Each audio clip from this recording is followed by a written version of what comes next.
आज हमारे साथ हमारे इस पैनल में मौजूद हैं Prince Medhansh Kumar Gupta, CEO Interact Procoder Private Limited. Vedant नमस्ते। नमस्कार माननीय प्रधानमंत्री जी।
मैगपाई के प्यारे दर्शकों, मैं प्रत्यक्षा आप सभी का स्वागत करती हूँ। मैगपाई के प्यारे दर्शकों, आज हम बहुत गर्व का अनुभव कर रहे हैं क्योंकि इस मैगपाई के गत जून अंक को जिसने लॉन्च किया था, उसे इस वर्ष जनवरी में माननीय प्रधानमंत्री श्री नरेंद्र मोदी ने राष्ट्र बाल पुरस्कार से सम्मानित किया है। मेधांश से हम लोगों ने पहले भी बातचीत की थी और मैं मेधांश का फिर से स्वागत करना चाहूंगी अपने इस अंक में। आप सबका बहुत बहुत धन्यवाद और जितने भी दर्शक इस समय हमारे को देख रहे हैं, मैं उन सबका भी बहुत बहुत आभारी हूँ। मेधांश, आप क्या फिर से मैगपाई के उस अंक को दिखा सकते हैं? बिल्कुल।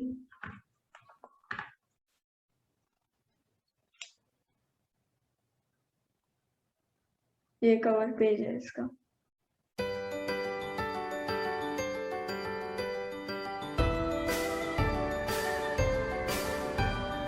ये अंक पिछले साल जून में मेधांश ने लॉन्च किया था। मैं चाहूंगी कि मेधांश मैगजीन का लॉन्च करें, उसका मैगजीन का कवर पेज दिखाते हुए। तो दोस्तों, हम देख सकते हैं कि मेधांश कुमार गुप्ता खुद कवर पेज पे फीचर भी कर रहे हैं हमारे मैगजीन मैगपाई में, और इन्होंने खुद अपने हाथों से मैगजीन को रिलीज किया है और जून 2021 एडिशन को। मेधांश से मेरे कुछ सवाल हैं कि जब उन्हें प्रधानमंत्री नरेंद्र मोदी ने सम्मानित किया था, उस वक्त उन्हें कैसा महसूस हुआ? मुझे बहुत अच्छा महसूस हो रहा था बिकॉज मुझे प्रधानमंत्री जी की तरफ से मुझे ये सम्मान मिल रहा था एंड मुझे उनके साथ बात भी करने का मौका मिला, तो ये मेरे लिए एक बहुत बड़ी बात थी एंड मेरी जो फैमिली है उनके लिए एक बहुत प्राउड मोमेंट था कि मैं प्रधानमंत्री जी के साथ बात कर पा रहा हूँ। वेदांत नमस्ते। नमस्कार माननीय प्रधानमंत्री जी। जब प्रधानमंत्री जी ने आपसे पूछा कि आप बहुत मशहूर हैं, तो आपको अपने ऊपर गर्व महसूस होगा, उसके बारे में भी हमें कुछ बताइए। जी बिल्कुल, मुझे ऐसा हुआ एंड उन्होंने जब मुझे पूछा, उन्होंने सबसे पहले तो मुझे नमस्ते किया, तो मतलब बहुत ज़्यादा एक नर्वसनेस थी कि मैं उनके साथ बात कर रहा हूँ, तो मतलब बहुत ज़्यादा डर लग रहा था, बट साथ में एक ये भी था कि हाँ, मैंने बात करनी है उनके साथ। एंड जब उन्होंने पूछा कि मिधांश आप अपने बारे में बताइए, आप अपने विषय में बताइए, तो मैंने उनको बताया एंड उनको भी बहुत अच्छा लगा एंड उन्होंने ये कहा कि आपको देखकर ऐसा लगता है कि जो भारत सरकार की जितनी भी योजनाएं हैं वो सब कामयाब हो रही हैं। वेदांत बताइए, एक तो खुद के विषय में बताइए और अपने साथ कौन कौन बैठे हैं वो भी बता दीजिए। सर, सबसे पहले तो मुझे बहुत खुशी हो रही है कि मुझे आपके साथ बात करने का एक ये शुभ अवसर मिला, सो मैं आपको बहुत बहुत धन्यवाद करता हूँ।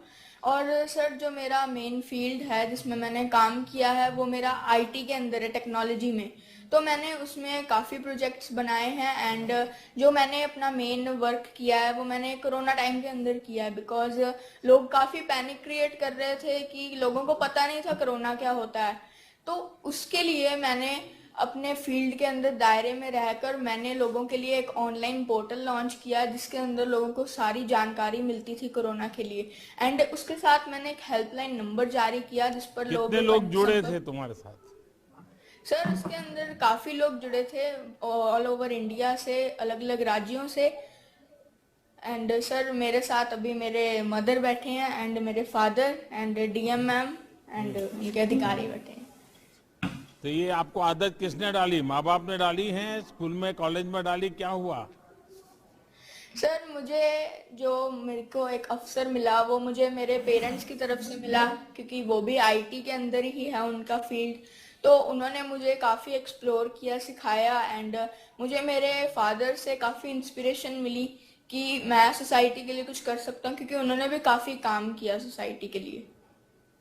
अच्छा, अपनी पढ़ाई पूरी करने के बाद हाँ आप जी नौकरी करना चाहेंगे या कोई स्टार्टअप वगैरह शुरू करेंगे? सर, मैं अपनी पढ़ाई कंप्लीट करने के बाद मैं चाहता हूँ कि मैं अपनी कंपनी के अंदर मैं और जो मेरे दोस्त हैं मैं उनको कोडिंग सिखाऊं एंड साथ ही साथ मैं चाहता हूँ कि जो कई बड़े प्रोजेक्ट्स हैं फेसबुक, गूगल, तो मैं भी उनकी तरह कुछ डेवलप करूँ और समाज की सेवा कर सकूँ।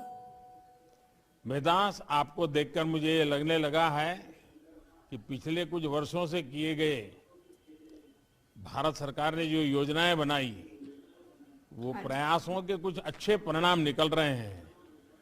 हमारी कोशिश रही है कि हम देश के युवाओं को, आने वाली पीढ़ी को एक एंटरप्रेन्योरशिप के रूप में उनको कैसे उस तरफ आकर्षित करें, उस स्टार्टअप की दुनिया में आए, वो स्वयं एक प्रकार से जॉब क्रिएटर बने और देश की ताकत को बढ़ावा दे। आपने अपने काम से ये साबित कर दिया कि हमारे देश के बच्चों में जो योग्यता और उससे कितने बड़े बड़े बदलाव आ सकते हैं। तो मेरी तरफ से आपको, आपके परिवारजनों को बहुत बहुत बधाई। आपके सपने पूरे हो और आप बहुत प्रगति करें। बहुत बहुत धन्यवाद। धन्यवाद, बहुत बहुत। तो आप दर्शकों से क्या कहना चाहेंगे मेधांश, अपने अनुभव के बारे में? आपको कैसा लग रहा था उस समय?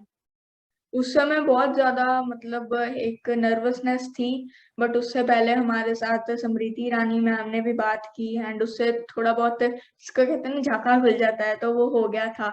तो उसके बाद फिर प्रधानमंत्री जी के साथ बात की एंड हम जब वहां पे डीसी ऑफिस में बैठे थे एनआईसी के अंदर, तभी हमारे को कॉल आया कि आप सिलेक्ट हो चुके हो प्रधानमंत्री जी के साथ बात करने के लिए एंड तो आप अपनी तैयारी कर लीजिए जब जो आप बात करना चाहते हैं। तो मतलब बहुत ज्यादा एक मतलब एक प्राउड मोमेंट था, एक बहुत बड़ी चीज थी कि हम अपने देश के प्रधानमंत्री जी के साथ बात कर रहे हैं। तो it was a great experience that time. Nervousness से ज्यादा आपको खुशी महसूस हुई होगी। बिल्कुल। मेधांश, मैं आपसे पूछना चाहूंगी कि आपको जो ये पुरस्कार मिला वो किस काम के लिए मिला आपको? ये पुरस्कार मुझे सोशल सर्विस की कैटेगरी में मिला था, जो कि कोरोना काल में मैंने काम किया था उसके लिए मुझे मिला था। एंड कोरोना काल के अंदर अगर मैं ब्रीफ में बताऊं तो कुछ मैंने पोर्टल्स बनाए थे, अवेयरनेस पोर्टल्स जैसे coronafreeworld.com, जिसके अंदर मैंने एक हेल्पलाइन नंबर जारी किया था कि कोई भी उस पर कॉल करेगा एंड डायरेक्टली वो डॉक्टर्स के साथ कनेक्ट हो जाएगा। तो उसका काफी लोगों ने लाभ उठाया ऑल ओवर इंडिया में। एंड देन उसके बाद जो हमारे पंजाब सरकार का एक इनिशिएटिव था कोरोना के साथ फाइट करने का, तो वो जो मिशन फतेह था, तो उसके लिए मैंने जितने भी उनके प्रिकॉशंस थे तो सबके ऊपर मैंने वीडियोस बनाए एंड लोगों तक उनको पहुंचाया कि जब एक बच्चा एक्सप्लेन कर रहा होता है तो उसकी एक अलग ही इम्पैक्ट पड़ता है लोगों पर। तो इसीलिए मैंने उसको किया एंड जितने भी इंफॉर्मेशन थी उस मिशन की उस सबको मैंने एक पोर्टल पर क्लब किया missionfateh.com पर एंड उसके ऊपर मैंने लोगों को सारी जानकारी दी। एंड उसके लिए मुझे जो हमारे सीएम सर, एक्स सीएम है जो पंजाब के, कैप्टन अमरिंदर सिंह जी, उनकी तरफ से भी मुझे पर्सनलाइज लेटर आई एंड वो भी मेरे लिए बहुत खुशी की बात है। उसके बाद जो हमारे प्रधानमंत्री जी का संदेश था कि हमारे को सतर्क रहना है, सुरक्षित रहना है, तो उसके ऊपर वेबसाइट बनाई stayalertstaysafe.in। तो ये मेरे कुछ कार्य थे जिनकी वजह से मुझे पुरस्कार मिला। आपने बहुत अच्छा कार्य किया है, खास करके कोरोना के समय में जिन लोगों को आपने मदद दी है, वो हर कोई नहीं कर पाता है। आपके ऐसे छोटे उम्र में आपने किया है, वो बिल्कुल पुरस्कार के योग्य है आपके काम। हाँ जी। मेधांश, बहुत-बहुत धन्यवाद आपका हमें समय देने के लिए। और एक लास्ट सवाल मैं पूछना चाहूँगी कि जो आपके उम्र के बच्चे हैं या जो स्टूडेंट्स हैं, उनको आप क्या सलाह देना चाहेंगे? मैं आपका भी बहुत बहुत धन्यवाद करता हूँ कि आपने मुझे जून एडिशन के अंदर फीचर किया कवर स्टोरी के ऊपर। मेरे लिए बहुत बड़ी बात थी। एंड मैं जितने भी बच्चे देख रहे हैं इस टाइम, मैं उन सबको ये कहना चाहूँगा कि जो वो अपना जो उम्र का एक बैरियर है वो उसको तोड़कर आगे बढ़ें। कि अब जैसे कोई 11 साल का है या 12 साल का है तो बस वो वहीं तक सीमित रहता है। वो जो उतनी पढ़ाई चल रही है 5th 6th की, बस वहीं तक सीमित है, वो आगे नहीं बढ़ते हैं। बट भगवान ने सबके अंदर टैलेंट दिया है, हर एक के अंदर कोई ना कोई डिफरेंट फील्ड्स के अंदर टैलेंट है। तो बस हम जो बच्चे हैं उनको सिर्फ एक्सप्लोर करने की जरूरत होती है। एंड बच्चों को टैलेंट पता होता है बिकॉज जब हमारा किसी चीज में इंटरेस्ट पड़ जाता है तो वो समझ लो वो हमारा टैलेंट ही है। कि कई बच्चों को डांसिंग में होता है, सिंगिंग में होता है, मेरा इंटरेस्ट कोडिंग में पड़ गया तो वही मेरा टैलेंट बन गया आगे जाकर। एंड उसी को आगे एक्सप्लोर करेंगे तभी हम आगे बढ़ सकते हैं। तो इसलिए उम्र के बैरियर को तोड़कर ही हम आगे बढ़ सकते हैं। एंड जो हमारा जो इंडियन माइंडसेट मैं उसको कहूंगा आज की डेट में, तो उसको खत्म कर कर उसकी जगह हम, अगर हम उसको खत्म कर देंगे तो ही हम आगे बढ़ पाएंगे। बिकॉज इंडिया में ये चल रहा है कि हम पहले अपनी एजुकेशन करेंगे, उसके बाद हम डिग्रीज लेंगे, फिर जाके कुछ सोचेंगे अपनी लाइफ के लिए कि हमने जॉब लेनी है, बिजनेस करना है। बट जो बच्चे होते हैं उनका बहुत शार्प माइंड होता है, तो वो छोटी एज से ही बहुत कुछ कर सकते हैं। बिल्कुल सही कहा आपने मेधांश, बहुत-बहुत धन्यवाद। Thank you. आपसे बात करके बहुत अच्छा लगा। आप ऐसे ही तरक्कियाँ करते रहें। Thank you very much. And जितने भी दर्शक हैं उन सबका भी मैं बहुत बहुत धन्यवाद करता हूँ। और मैं सभी दर्शकों से निवेदन करता हूँ कि अभी हम कोरोना से मुक्त नहीं हुए हैं, अभी भी कोरोना चल रहा है। तो इसीलिए आप सब मास्क डालकर रखें, भीड़ भाड़ वाले इलाकों में ना जाएं और सैनिटाइजर का प्रयोग करें ताकि हम कोरोना से बच सकें। धन्यवाद। बहुत-बहुत धन्यवाद मेधांश आपका।